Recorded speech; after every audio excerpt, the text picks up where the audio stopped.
بسم الله الرحمن الرحيم. الحمد لله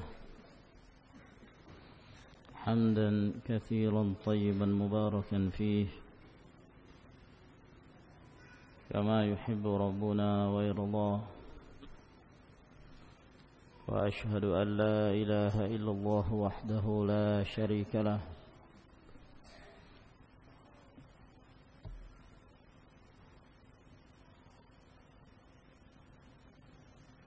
وأشهد أن محمدا عبده ورسوله، وصلى الله عليه وعلى آله وأصحابه وسلم تسليما كثيرا. أما بعد،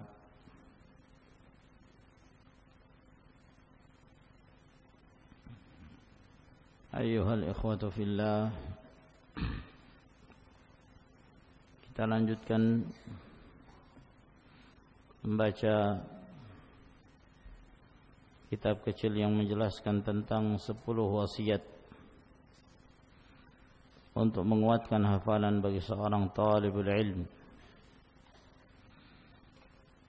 Dan kita masuki poin yang pertama, wasiat yang pertama yang disebutkan oleh al-muallif hafizahullah ta'ala. Berkata al-muallif hafizahullah, al-wasiyatul ula, wasiat yang pertama yang hendaknya diperhatikan bagi seorang talibul ilmi pada saat dia menuntut ilmu dan ketika dia ingin bersungguh-sungguh untuk menghafal. Ta'akhir. Nah, awalan, yang pertama, mudawamatu dzikrillahi ta'ala wa takraruhu, senantiasa rutin berzikir kepada Allah Subhanahu wa ta'ala dan mengulang-ulangi zikrullah. Sebagaimana yang telah kita ketahui bahwa menuntut ilmu merupakan ibadah yang seorang hamba mendekatkan diri kepada Allah Subhanahu wa ta'ala. Oleh karena itu, ketika seorang menuntut ilmu,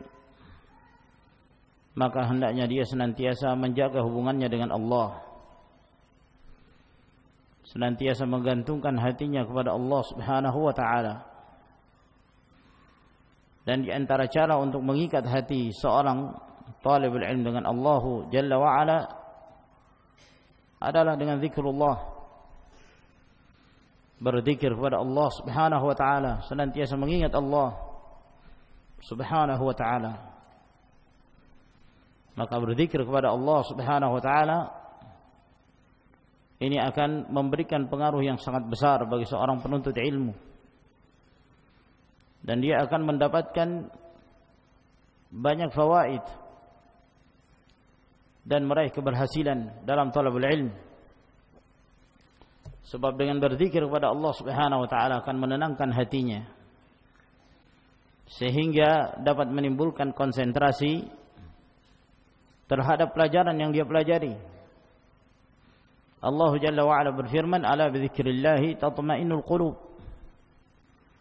Dengan berzikir kepada Allah Subhanahu wa ta'ala, maka yang demikian akan menenangkan hatinya. Dan dengan berzikir kepada Allah Subhanahu wa ta'ala, maka dia meraih dua keutamaan. Keutamaan talabul ilm dan keutamaan zikrullah. Sehingga mengeluarkan dari orang-orang yang terkena celaan, mengeluarkan dia dari mereka-mereka yang terlaknat dalam kehidupan dunia. Nabi sallallahu alaihi wasallam sebagaimana yang diriwayatkan oleh Tirmidzi, beliau mengatakan, ad-dunya mal'unah, mal'unun ma fiha illa dzikrullah wa ma wala, aw 'aliman aw muta'allima.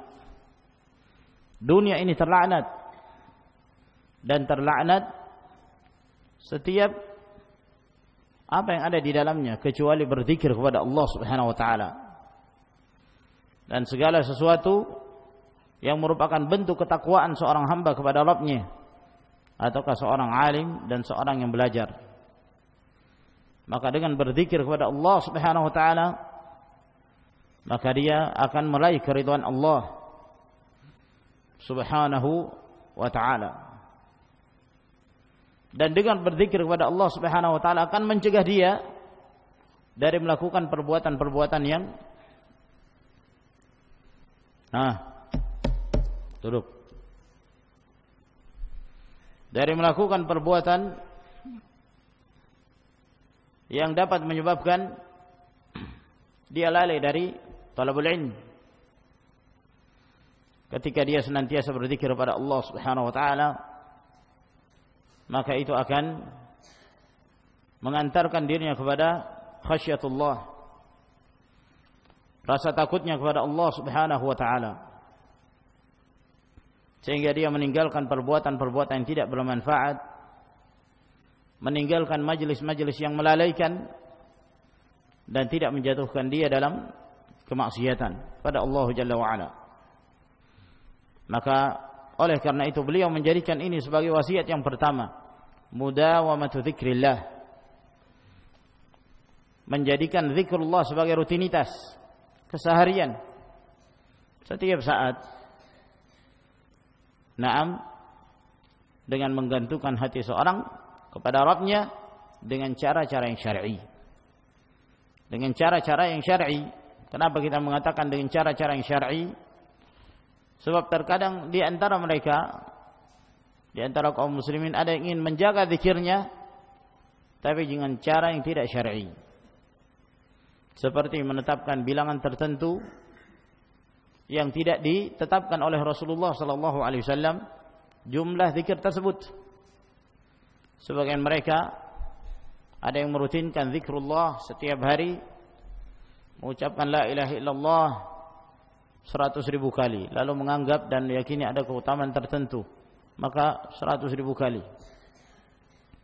Dan ditambah lagi penyelisihan terhadap syariat ketika dia menggunakan biji-bijian tasbih, menggunakan subhah, ya, maka ini sudah menyelisihi sunnah Rasul sallallahu alaihi wasallam. Maka dia melakukan penyelisihan lagi, karena tentu dia akan menjaga jumlah tersebut. Dan ini dilakukan oleh sebagian orang-orang awam yang terpengaruh dengan tarekat sufiyah, meyakini jumlah-jumlah tersebut, sementara tidak ada keutamaan khusus yang disebutkan oleh Rasulullah sallallahu alaihi wa ala alihi wasallam. Nah, satu faedah pada saat kita duduk di majelis Fadilatul Syekh Saleh Suhaimi rahimahullah hafizahullah taala di Al-Masjid An-Nabawi, kemudian ada seorang yang bertanya tentang hukum subhah, hukum biji-bijian tasbih yang digunakan untuk bertasbih. Maka di antara yang beliau ucapkan hafizahullah, kata beliau, as-subahu mahalluha zubalah. As-subahu mahalluha zubalah. Biji-bijian tasbih tempatnya keranjang sampah.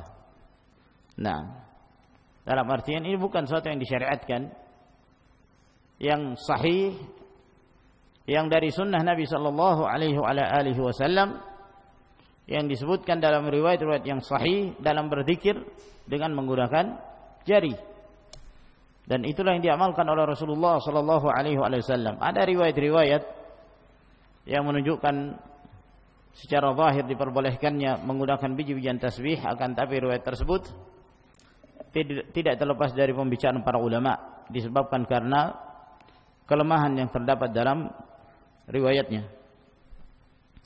Wa hadhihi al-mudawamatu takunu bi amrayni muhimmaini, dan rutinitas dalam berzikir kepada Allah Subhanahu wa taala ini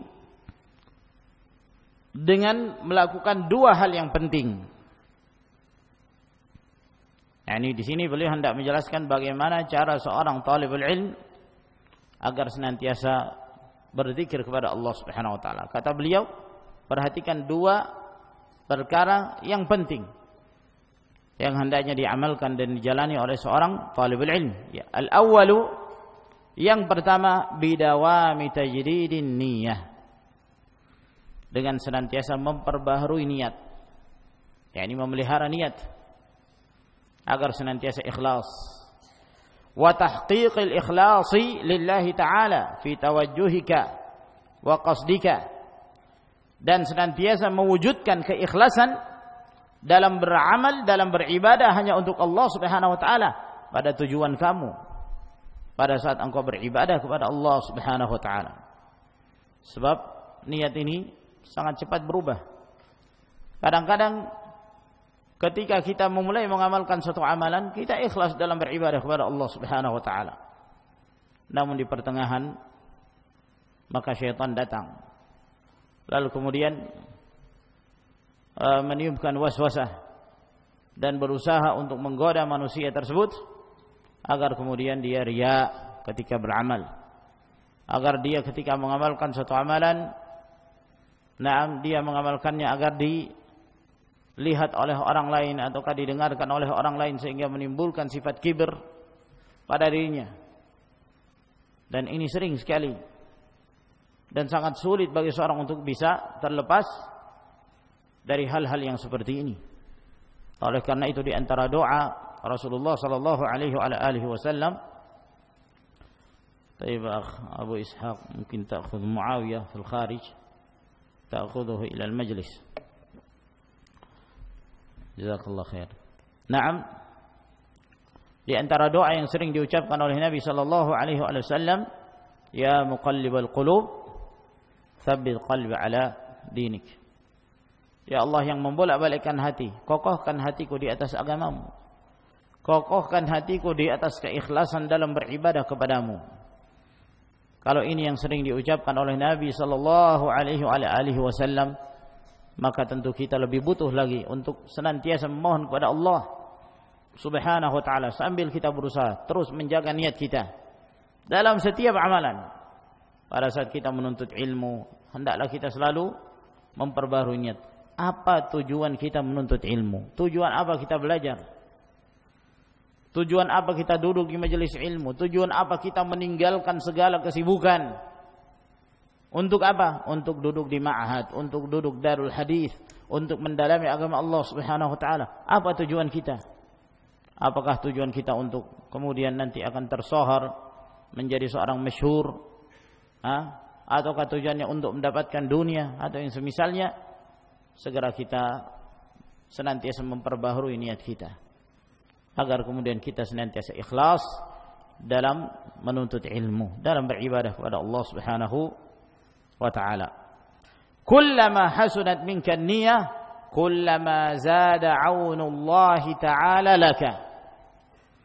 Setiap kali niat kamu itu baik dalam menuntut ilmu, maka semakin bertambah pula bantuan dari Allah Subhanahu wa taala akan membantu kamu, akan menolong kamu dalam menuntut ilmu itu. Wa hadza min 'azimi barakati tajrid tauhid lillah ta'ala. Dan ini termasuk di antara agungnya berkah memurnikan tauhid hanya untuk Allah Subhanahu wa taala. Wa safa'il ikhlasi lillah ta'ala, dan ini juga merupakan besarnya berkah dari kesucian ikhlas hanya untuk Allah Subhanahu wa taala. Nah, maka ini penting ma'asyiral ikhwah rahimakumullah. Nah, oleh karena itu para ulama salaf mereka mengatakan laisa syai'un ashadda 'alayya min niyyati. Tidak ada satupun yang paling sulit bagiku dalam penjagaan kecuali niatku. Sangat sulit. Li'annaha tataqallabu 'alayhi. Disebabkan karena niat itu selalu berubah-ubah. Kadang-kadang niat kita baik, kemudian di tengah perjalanan terjadi perubahan. Butuh bagi kita untuk senantiasa memperbaharui niat dan memurnikan keikhlasan kita hanya untuk Allah Subhanahu wa taala. Rawal Khatib fil Jami' an Ibnu Abbas radhiyallahu anhuma. Telah diriwayatkan oleh Al-Khatib dalam Al-Jami' dari Ibnu Abbas radhiyallahu taala anhuma annahu qala, bahwa Ibnu Abbas mengatakan, innama yahfadhur rajulu ala qadri niyyatihi. Sesungguhnya seseorang itu menghafal sesuai dengan kadar niatnya. Semakin baik niatnya, maka semakin besar pula bantuan dari Allah Subhanahu wa taala, di mana Allah akan memudahkan kamu untuk menghafal sesuatu. Nah,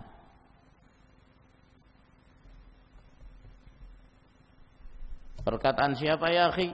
Innama yahfadhur rajul ala qadri niyatihi. Ada anta Samarindi. Masmuka? Abu Ishaq. Man? Abu Sa'ad. Naam ya Aba Sa'ad. Perkataan siapa itu? Innama yahfadhur rajul ala qadri niyatihi. Perkataan siapa? Masya Allah, ini yang dekat Ibnu Abbas radhiyallahu ta'ala anhuma. Kelihatan siapa yang mengkhayal dan siapa yang konsentrasi. Hati-hati. Nah, Andak ilmun la yadkhulu ma'a sahibihi al-hammam fala ta'udduhu ilma. Perkataan siapa itu? Ustadz siapa yang mengatakan itu? Siapa? Naam. Ndak. Perkataan siapa itu? Belakangnya Al-Fasawi,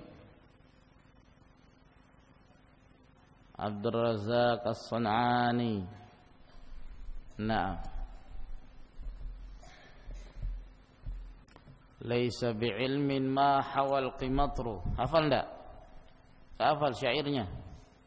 Enggak ada yang hafal syairnya? Mal ilmu illa ma hawahu sadru.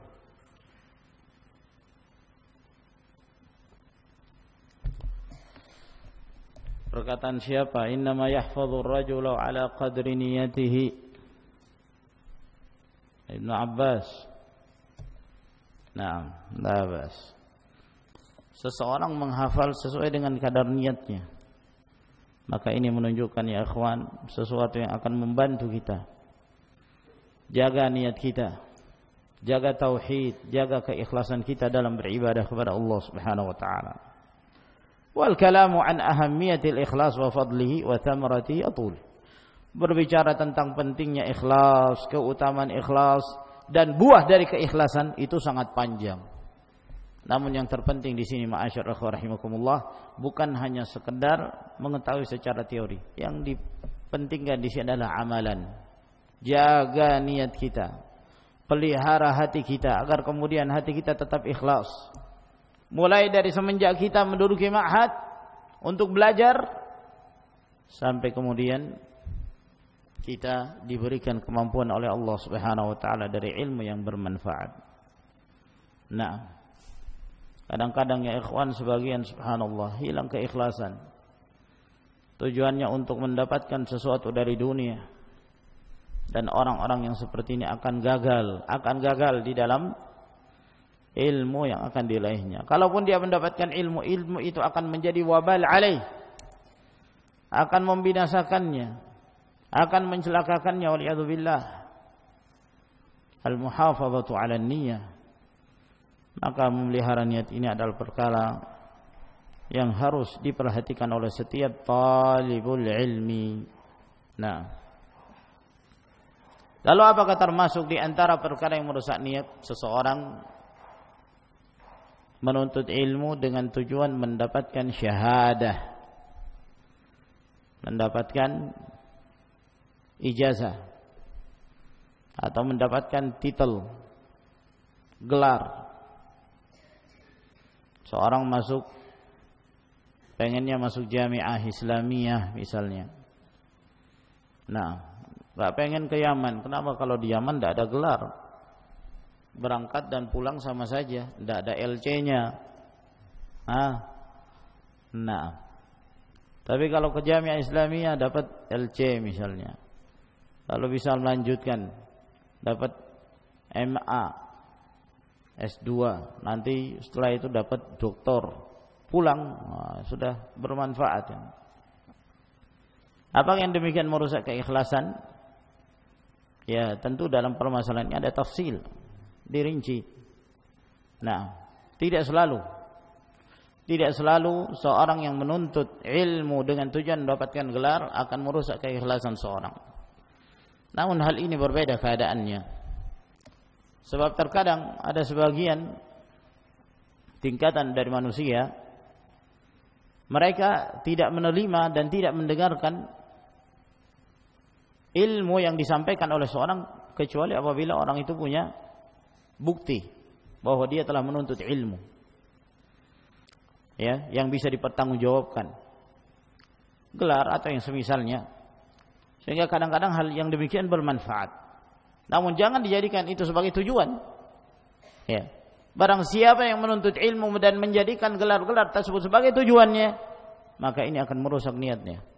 Biar nanti pulang jadi doktor, kalah nanti itu orang-orang yang lainnya, bisa dia kalah debat atau yang semisalnya. Waliyadzubillah.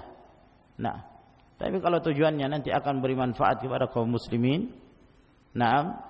di mana dia tidak akan diberi kesempatan untuk mengajar atau menyampaikan ilmu kecuali dengan gelar, maka tidak mengapa. Karena ada sebagian negeri seperti itu keadaannya. Seorang tidak diberikan kesempatan untuk menyampaikan ilmu atau membuka markas kecuali apabila seorang punya gelar tertentu. Yang demikian tidak mengapa tujuannya. Asal ditempuh dengan cara-cara yang disyariatkan. Ditempuh dengan cara-cara yang syar'i dan selalu menjaga niat. Akan tapi alhamdulillah, khususnya negeri kita diberi kebebasan.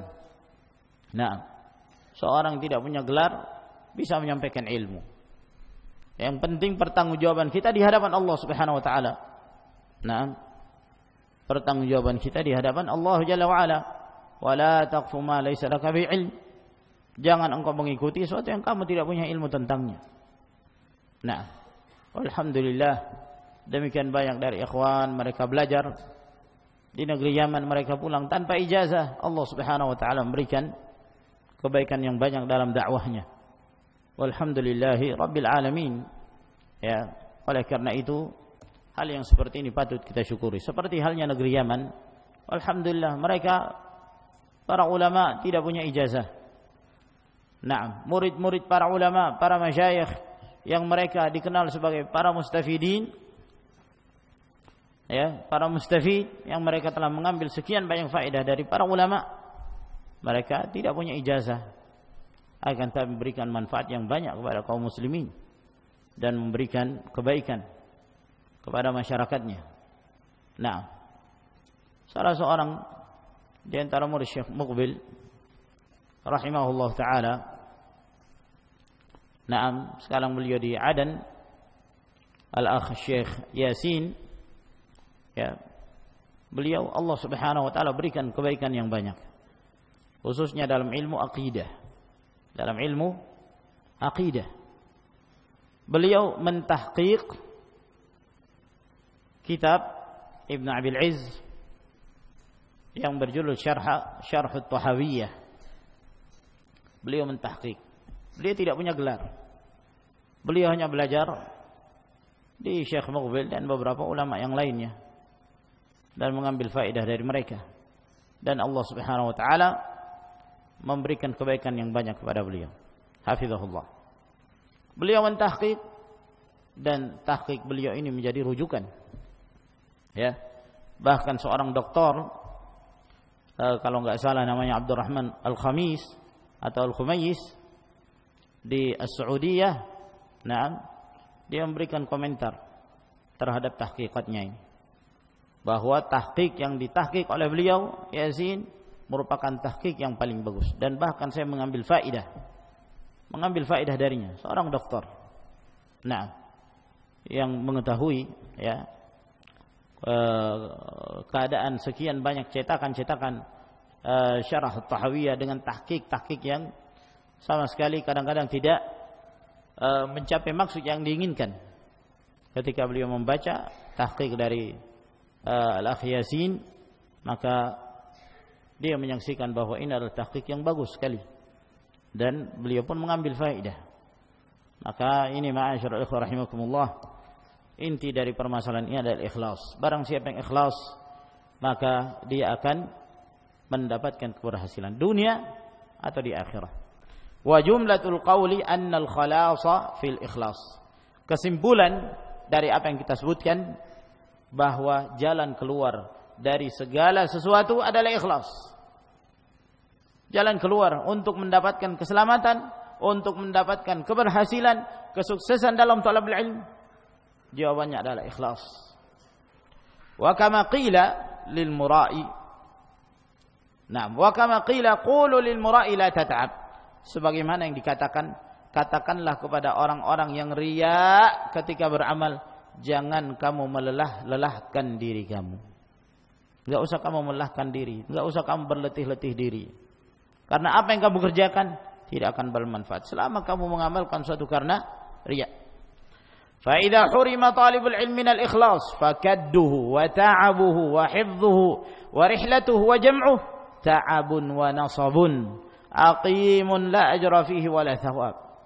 Apabila seorang penuntut ilmu itu terhalangi dari ikhlas, maka usaha dia, kelelahan dia, hafalan dia, rihlah perjalanan dia, dan apa yang telah dia kumpulkan selama menuntut ilmu, itu hanya kelelahan yang dia rasakan, keletihan semata, tidak ada pahala di dalamnya, dan dia tidak akan mendapatkan ganjaran dari Allah Subhanahu wa taala. Fa na'udzu billahi minal hirmani wal khizlan. Maka kita berlindung diri kepada Allah Subhanahu wa taala dari diharamkannya pahala, dan berlindung diri dari kehinaan itu. Baik, kita baca sampai di sini insyaallah taala. Semoga Allah Subhanahu wa taala memberi manfaat dari apa yang telah kita baca. Indak innama yahfadhu ar-rajulu ala qadri niyyatihi. Perkataan siapa itu? Ibnu Abbas. Betul? Yakin? Khairan insyaallah. Tafadhalu hafizakumullah.